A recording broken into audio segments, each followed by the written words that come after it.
calling this meeting to order for a work session. All right, Christy, are you on now then? I'm sorry? I'm sorry. Please stand for the pledge.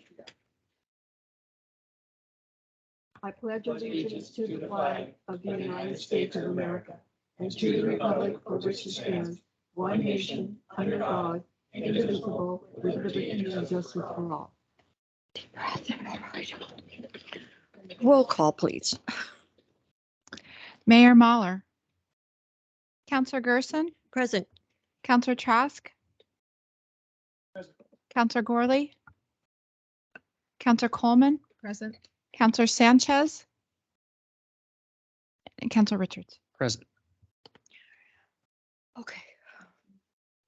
I'm sorry? Yes.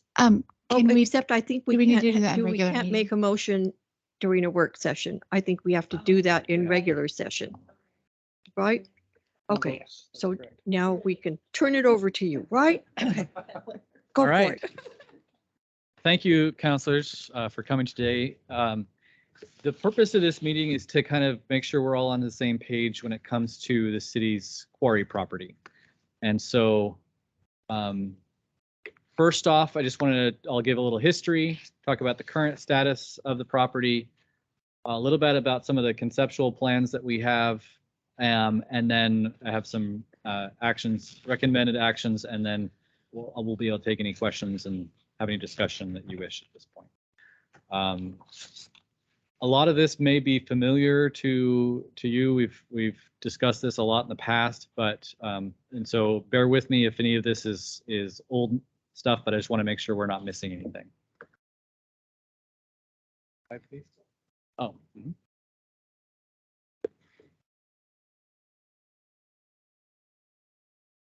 So here's an aerial shot of the property. As you can see, lovely bend in the river, some awesome ponds. The history of this 230-acre property consists of ponds and riverfront. The property was originally the Morse Brothers Quarry, was later acquired by Knife River. In the early aughts, it was acquired by Western States Land Reliance Trust, Dan Dessler, and was part of the failed Santiam River Club development. It was then acquired by Lynn County in 2012 by tax foreclosure. Lynn County intended to transfer the property to the Sweet Home Economic Development Group, SHEDG, for use as the future home of the Oregon Jamboree. However, SHEDG declined the offer when they learned of the property taxes that would be assessed on the property. Lynn County then transferred the property to the city in 2017, with the idea being that the city would be able to operate the property tax-free, and Jamboree could continue to be held on the property.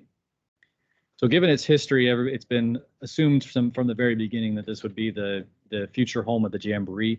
But from my research, I have not found any actual council action on that topic. And so we own the property. This is a different aerial shot of the property. Quite a bit of land, as you can see. The lines are rather pale. There's a yellow line along the bottom of the screen, and it on the western side it dips down a little bit. And so the maps that the councilors have in front of you shows a bit more clearly the boundaries there. So the current status: the city owns the property, but it's restricted to public use, and that is for a 20-year period that started in 2017. For the next 15 years, then, the city may not sell the property or lease it for any private use, or it risks the property reverting back to Lynn County. Now that is a state thing. Is that not true? That's not a county thing. So it's when the county is the foreclosing entity, and when they get property through foreclosure, they are limited by state law on how they can dispose of that property. One of the ways they can do it is they can give it to another government for public use, or they can auction it off to the highest bidder, and a couple other options.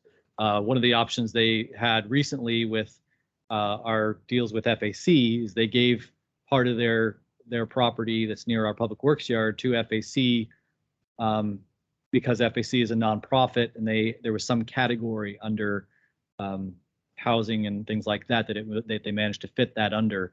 But that also has that use provision in it, where if FAC stops using it for that purpose, then it would revert back to Lynn County.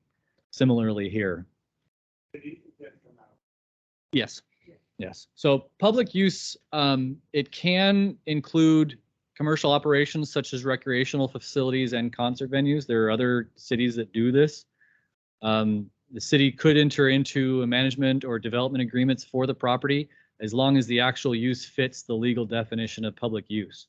This is something that we would want to be very, very careful with and make sure that whatever we do fits within that category. Otherwise, we risk losing it. But there are other governments, that, for instance, own golf courses, and they have a private entity run that course under contract for that government, and they have an agreement that spells it out. So it's not unheard of to have a recreational facility that has an agreement to run it. Fairgrounds, conference venues, that kind of thing also fall into this category. One of the barriers for the development of the property is road access. Right now, if you look, you can see a gravel road there on the east side of the property. It's essentially Zelkova Street runs into the property and then continues onto it. And there's some dirt roads and gravel roads throughout. But that is really the only access into the property right now. It's not suitable for permanent facilities. You can't have a whole bunch of people, especially not for the needs of the Jamboree going into it. And so the city has talked about different options for getting access into that. The one that we've moved forward is extending 24th Avenue north through the mill property. We have a plan for getting that road north. We have a rail crossing that is approved on paper for that to happen. And then we have a neighboring property owner that has stated a willingness to work with us on getting the road eventually extended through there. But and so that's been a barrier up until now. I think we have a lot of reasons to be optimistic about additional access into that property. It mainly hinges on money at this point. So there's been a number of conceptual plans that have been talked about over the last few years. Before the deal fell through, Sheddig created a document in 2016 that outlined a vision for the property, and that included campgrounds, ball fields, trails, and music venues.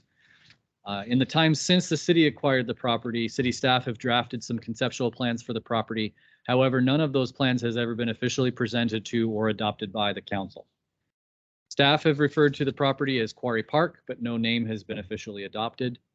And the cost of developing the property to its fullest potential are unknown, but likely to reach well into the tens of millions of dollars. At the same time, full build out of the property could be a huge economic boost to the city, probably bigger than any other project. The maps in front of you, the one on the top shows kind of a conceptual plan with ball fields, auditoriums, an RV park, camping, primitive camping as opposed to RV camping, trails, etc. The idea being that we don't want this to be a one-trick pony. We want it to have as many attractions on it as possible, both to weather downturns in the economy, but also to provide the most appeal to the broadest segment of the population in the area.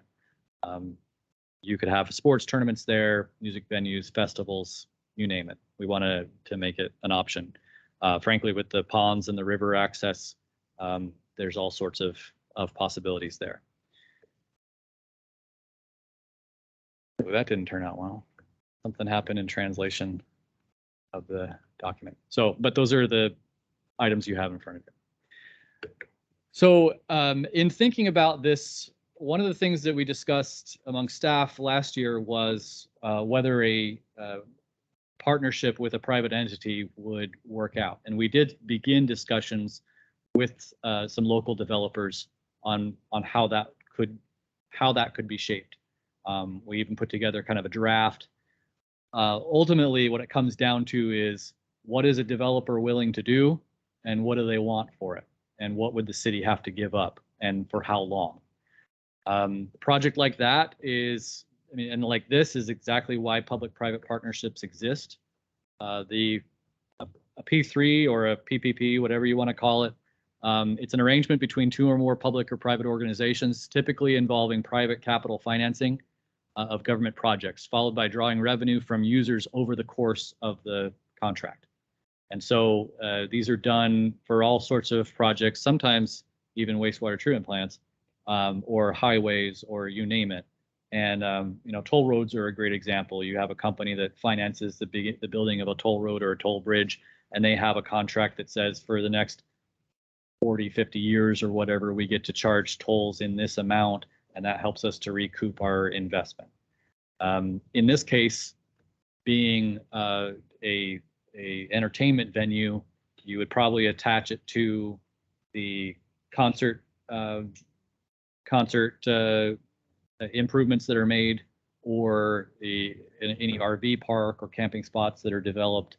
You'd have some sort of management agreement where fees are charged for the use of those facilities, and it specifies a period of time that it's good for.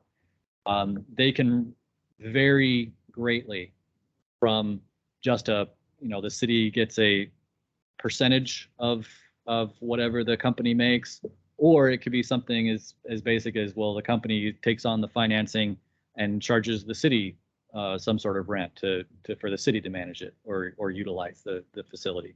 There's really whatever you can imagine and that you can communicate on paper, you could put in place for if a private party is willing to do that. So those exact responsibilities and benefits to each party have to be detailed in the contract. You have to make sure that it's rock solid. Take your time doing it, because the possibilities or the consequences, if you have any loopholes in there, could be quite severe to the city. It would, of course, have to follow government contracting and procurement laws. And if this is something that is of interest, the way we would want to do it is start with a request for proposals, where in that request for proposals, we could, I think I have it now. It would spell out our goals for the property and would seek offers from the private sector to develop the property. Proposals would need to outline the work that private party is willing to do, the cost for them to do it, and whether that would be something that they would charge to the city, or if they're proposing a management agreement, et cetera. It basically gets us started by saying, hey, private industry, what are you willing to do and what would it cost us? And because it would be handled through a public process, it's like you have people bidding on the right to cooperate with the city on this. You could have in that RFP, you'd want to outline the scoring criteria, what determines whether you would be willing to partner with an organization, what are you looking for, how you would judge them, whether it be their experience in similar projects or the amount that they're willing to, how little they're willing to take, and what period of time, that kind of thing. In addition, the RFP would could include also contact information for neighboring properties that are also very developable, and encourage responders to make parallel proposals for that adjacent property. And ideally, in this way, we would be able to promote development of multiple properties in the area. And because a lot of this, if the full vision happens the way we want, you'd have complementary uses on neighboring properties. For example, we're not going to be able to get a hotel on the quarry property. That wouldn't be a real possibility when it comes to the restrictions we have on our land. However, a neighboring property would be ideal for a hotel that would serve patrons of the property. So there's a lot of possibilities there. The great thing about such a process is that the council would be free to accept or reject proposals. You don't have to, you can state in the RFP that you're seeking proposals, and at the same time, make it very clear that the city is not bound or required to accept any of them.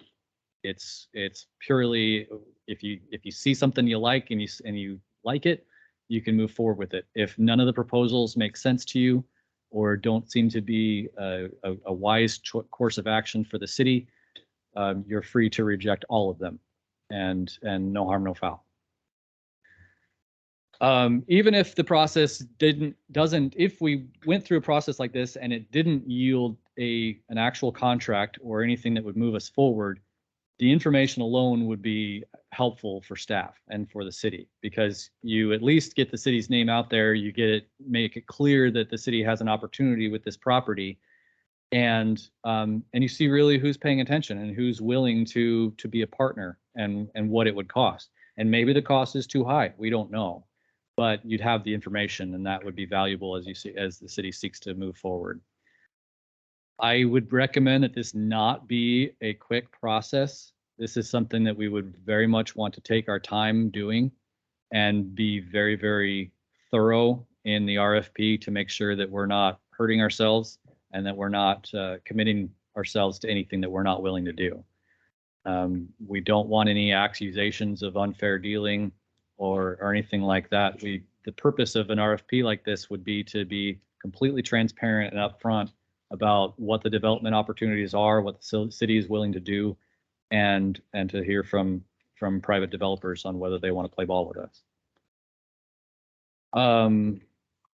So that is basically my proposal and my recommendation to you, that we engage in such a process, because the chances of us being able to afford it ourselves and to find enough grant funding to develop this property ourselves are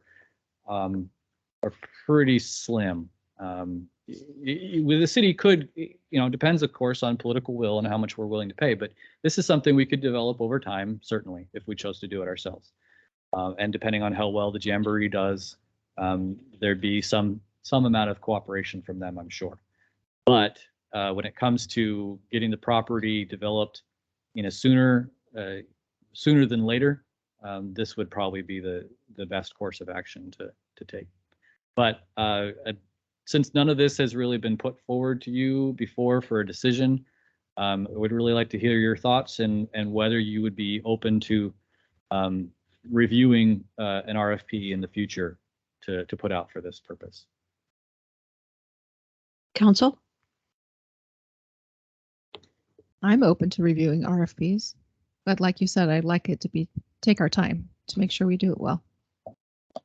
And I feel the same way, but I'm maybe wrong to sure that about some kind of a concept that we want to do at one point. I think we did. I don't know if we still have a copy of that. So are you talking about, so these maps that you have in front of you, there's been versions of this that we've shared in the past, and that's mainly what I've seen, at least. The document that Sheddick put together didn't have any pictures. It was just text and a description. But I don't know of any other, besides aerial photos, I don't know of any other documents. Do you remember putting out a concept of having the parking stuff over by 18th Avenue and that kind of area or something? Well, would be whatever it is. I thought we had something that somebody drew up that had parking and some other things on that. Sure. Prior to Jenny making sorry. Excuse me. Prior to Sheddick making a go at the design possibilities in around 2015, 16, whatever, maybe before, an earlier plan in the 2010 or 2011 by a different group that actually laid out something along those lines on the Milt properties and using the parking area and access off 24th and 18th. It was yes, it was in somewhere between the 2005 to 2010 timeframe. But that was on the mill property. At the time, the quarry properties were either in use or about to be disused. So my question is, we're talking about.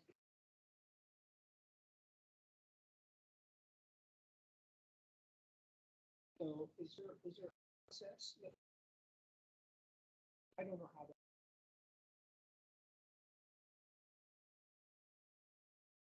That didn't work. Didn't make didn't need it. So if you go down to Medford, the south side of Medford, there's a place there where a company with stations, they built I think 3 or 6 or softball parks there, and they're on the big thing out by the freeway. I don't know how you get to there. So that's a good question, and it's you go through a public process like this to make sure that you're transparent and above board and not violating any rules. At the same time, there's nothing wrong with shopping around your RFP also. The idea is to advertise this and get as much response as you can. And so, of course, we would be advertising it publicly in news outlets and the Daily Journal of Commerce, Portland Business Journal, that kind of stuff. You want to advertise it as much as you can to get some response. At the same time, I don't think there's anything wrong with shopping it around and reaching out through any networks that anybody in the community has to reach people who might be interested in participating. We would hope that there'd be some folks who would be interested in developing that we could partner with. I have no objection to cold calling places like McMenamins or other venues that operate in other places and saying, hey, are you interested? Is there somebody that would be interested? Who should we talk to? And by the way, in such a thing, is there something we're missing in our RFP that you would recommend, or any problems that you run into in other areas that have been a killer for deals like this? What can we do to make our proposal our request more appealing? If we do a long enough process of preparing this, we can be very open about that and get as much feedback as we can, and hopefully it builds some buzz around the segment that we're trying to reach. We could. I've always thought about it. I think it's all gravel, no mud. Certain uses certainly could already be done. Or something, but and that was some money. That's just my opinion. It's not all campers want nice. There's a lot of campgrounds that have bathrooms and have showers. But anyway, I'm for this. We need to get going, but it's going to take a long time. Mm-hmm. Madam Chair, I have another question. You mentioned that last year you asked around at entities that might be interested in partnering. Did you find any? There was one developer that we did talk to that was interested, and they even gave a draft, looked at a draft agreement that we had, and they made some changes to it of what they would suggest. And we were upfront that this would have to be a public process, but we started looking at what it would take. The draft that we got back from them had a rather long period. I think it was like 75 years. And so it kind of made me a little cringy at that thought. So, it depending on, it may be that you'd want to go that far out on an agreement, but I think it really would have to be, it would have to give the city everything that we could possibly want, in my opinion. But on the other hand, if you've got a properly vetted out contract and it covers everything, and it gets you what you want, It's not necessarily a bad thing to have a long-term agreement. Thank you. Anyone else? Any other comments? No? No? Okay. So, What do we need? We need a consensus here?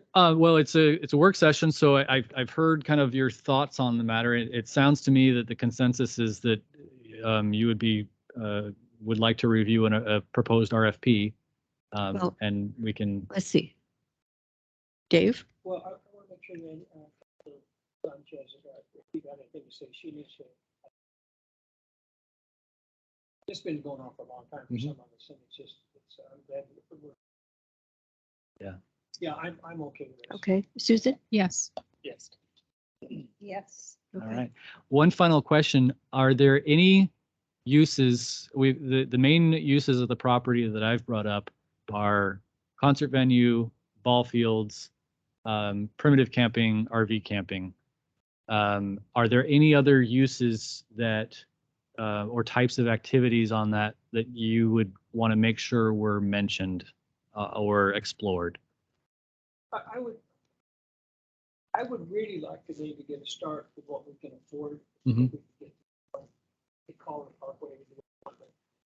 It would be nice if we could get something going in the near future, probably not in my so maybe, but as soon as we could, and figure out how we can get that done. Well, my reason for asking is that we would want to include in the RFP that these are the desired amenities that we want on the property. And we could, I mean, the RFP can basically say, potential uses are, and then the list of them, and essentially say, this is not an exhaustive list. This is not, missing out on any of these may not be a deal breaker, but we'd basically list the most important things and then other things that we might be open to. The only reason, and so if there's something that has not been brought up in the past that you want to make sure is in such a document, we can make sure we include that. So I do have a question. Mhm. So all the red lines on this, are those the paths? Mhm. So they're underwater. Yep. Oh, I think that one of the things that must be considered is the safety of that, having the paths around water. So certainly safety would be a concern as you're developing. There are many parks that are able to have ADA compliant paths that are around bodies of water, and they're able to make them work quite well. I'm sure we can follow best practices when it comes to park development and make sure that it's done in a safe manner. Are those ponds navigable? You could certainly, you can certainly put a boat in them and Or a kayak or something? I mean, you could put paddle boats in there. You could have whatever. And I think there is a connection. There's a couple connections between ponds. They'd be a little bit awkward. They'd have to be developed to be able to go from one pond to the other, because I think right now it's basically like a really big culvert between the two. So, but all essentially, if the money's there's all sorts of options when it comes to that. So yeah, but they don't believe they connect to the river. So there's not, there's some flow from the river into the ponds, but it's not navigable. Matt? You have to get there. I Get out by the river. Right down the. It's not- Are you it's what? not slow. there's some Right down there's some the- steep areas, yes. Used to be a boat back there. Years. Used it before. I haven't been down there. Even the stuff that was going in the ponds was straight up and down. And like river fire fixed that before. So it's nice and. Mhm. It cleaned up all that. Yeah. It's pretty, I haven't been down there. It's pretty cool. Yeah. And that would all be part of the development process, is be reviewing those plans and making sure that it's done safely. Madam Chair, Yes. I don't know if these are two uses, but hopefully fishing would be involved, Mhm. and maybe a play structure for children. So, Madam Mayor, Yes. it kind of reminds me of Cheetah Lake in Lebanon, maybe. and the walking path, bike path around that whole thing for the festivals and festivities and concerts. I think would be the best use in my opinion. Yeah.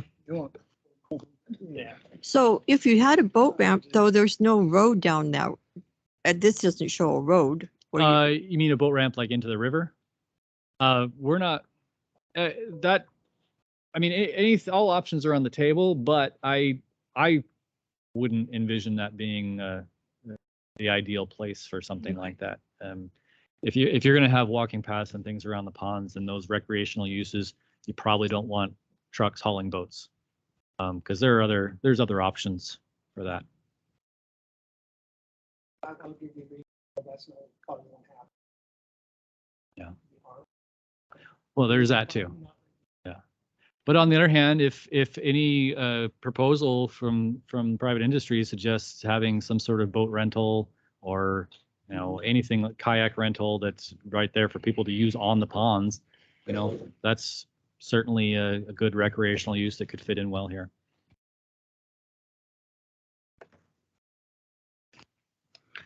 Okay, anything else? Anyone? Thank you, Blair. All I right, think you have your direction. Thank you very much. Appreciate it. Okay, Get then it done. As I said, during slow the work process. session. Sorry, I missed the work session. I had a little bit of a catastrophe. Oh, another one? It didn't rain today.